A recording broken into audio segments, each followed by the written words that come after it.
And so I think the church has largely not reflected. The church is becoming more aware of this. So you have now these family studies that are looking at how the generations are impacting one another. But I think we're only just now waking up to, hey, we've got to get the young and the old together. Because for too long, our culture has said, hey, the young go be with the young, old go be with the old. So Yeah, we'll see. and I think that, I was involved with a young adults ministry whenever I was a young adult, and I was all about it. But the the thing was, it made like a separate branch.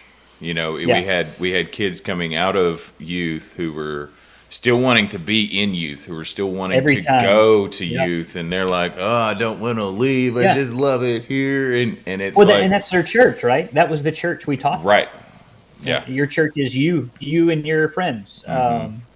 So that when they age out, suddenly they don't have a church. It's like, what do you mean I got to Yeah. go somewhere? And that's at that age, that was where the drop off statistic really Yeah. hits. That's where they all And leave. we've been And talking about that a lot. Like, so we have our Men's Freedom Weekend, which is huge. Yeah, It's really the cornerstone of how our church grew, I think. yeah, yeah, like you're not going to get trusted by the men in our Yeah. church unless you come. It's Once a you come point of for, entry. yeah, once You you come might through come Freedom for a Weekend. year, you might come for 2 years, six Yeah. months, but until you go through Freedom Weekend, like you can't serve on a team,